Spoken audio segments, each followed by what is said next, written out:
we force them. First of all, we deplatform them. Not the way we want to deplatform Caswell and others, but we deplatform them from speaking in churches, from speaking in any function, including. And how I wish our people would have the courage to do this. And that's why earlier on I spoke to the spirit of Mekatilili Wamenza and our forefathers. People who would say, and I had the opportunity of interacting with the late Martin Shikuku, and he gave me some very, very important lessons from the independence struggle of how they could they opted to go hungry instead of taking a loaf of bread that was being given by the colonialists. And instead, they went to the farms to look for fruits and other berries and wild fruits for them to have something in their stomach. That is one way of doing it. Why are we allowing these members of parliament to come and address us when we are giving our final respects to our loved ones? Funerals and burials, why are they coming to address them? They come with crowds. First of all, they come late. Number two, they make sure they are coming with the droves of people, dozens of idlers and their cheerleaders, and the whole meeting has to stop. Can we make it our business and say we are not going to allow these people to come to our funerals and behave as though they without them nothing is going to happen? And the reason why they do this is because we are always at their doorstep begging for them. Oh, please tununulie coffee na tuna gari ya kupeleka marehemu nyumbani and all those things. We need to look at those small things that we can do.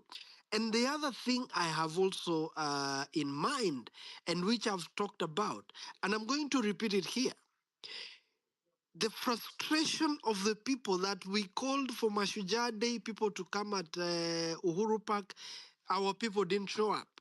Some didn't show up because they feared the unleashing of police brutality on themselves. Those who were there, they did what they did. But I still believe in the story, the biblical story of Jericho, that we don't need to gather all of us in Nairobi.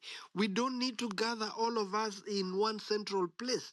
We can do it wherever we are in our small places. If you come from West Mogirango like myself, can we focus our energy at that level and get people in numbers coming out at the constituency level so that we leave it to the people of Nairobi, the different constituencies in Nairobi mobilizing themselves? Instead of, if we are talking about CBD, can we have the people of Dagoretti North, the people of Starehe, the people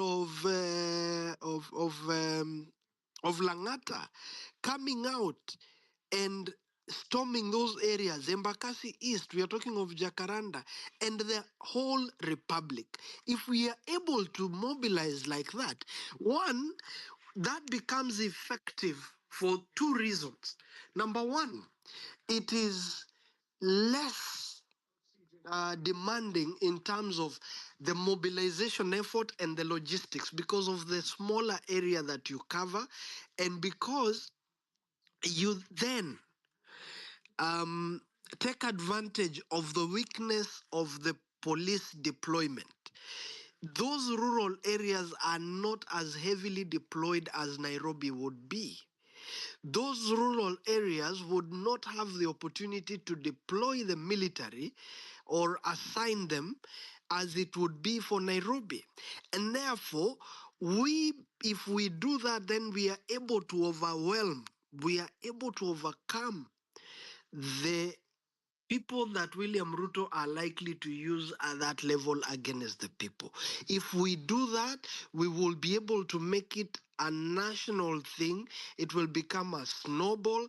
And if you now get all those people and say, we are now marching to Nairobi, or we are now walking to one regional place where then 3 or 5 constituencies come together, and that is where we hold our rallies, we would be able to be more effective, and we will be able to rebuild the level of confidence in the people, and the fear will be gone.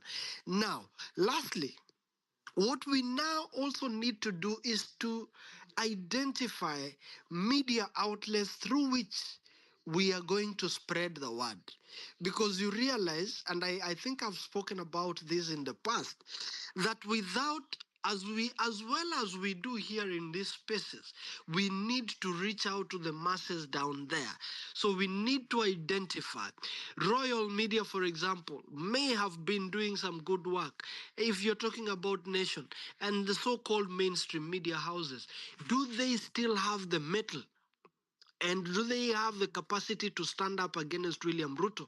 Or will their editorial and content dissemination structure be interfered with by the state?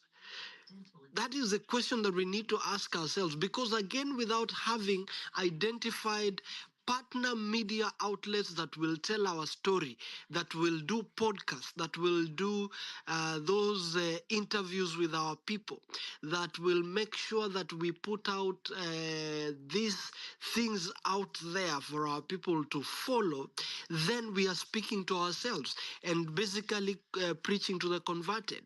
So what we must identify as part of the strategy, and a lot of the people that are out there on the ground, those are in the diaspora, for example, may not have that benefit of being on the ground, but they have the message, they have the if they got the platform, they can be able to speak directly to the people, so that we don't have to rely on Citizen TV, for example.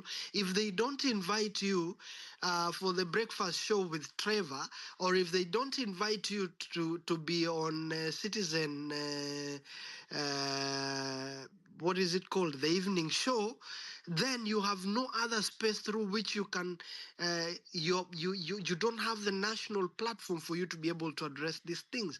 But how do we nationalize any other outlets that are willing to work with the people of Kenya in terms of being the media through which these messages will get to the people?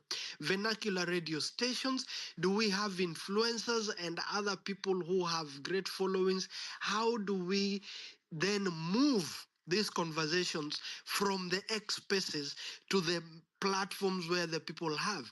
Do we have people within the diaspora fraternity who have frequencies for radio stations who are not able to go live, that we can then inject the professional skills and input for us to be able to start disseminating information through radio, for example?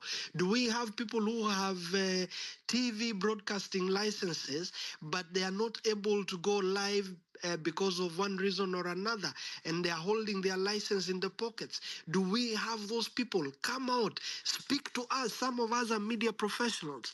Do you have information you want to pass, but you feel you're being frustrated by the media as we know it? We can be the people to follow each other and now nationalize those so-called entities that are small media houses to become big enough as to be the vehicles that we will use to pass the word around to our people. Revolutions never succeed where there is media apathy. Media is a major partner, and the legal fraternity is a major partner, and the will of the people can only be successful where those three elements are put together, so that we can be able to disseminate the information but inspire the confidence of our people that what they are doing is not in vain.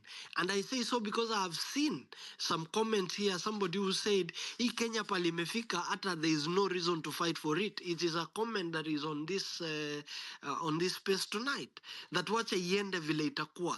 And that is the level of frustration and desperation that our people are having.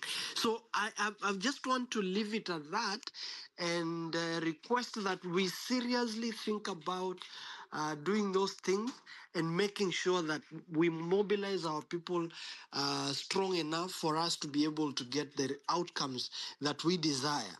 And I like the conversation. Let's keep asking the tough questions, but we need to get our hands dirty as much as we can. If we can prioritize those areas, look at the wards, the lowest political level that we can be able to mobilize these demonstrations, if we are able to do it, we will succeed. Thank you, comrades. Thank you so much, Dr. For that. And one thing I want to echo is that those people who have media houses that they're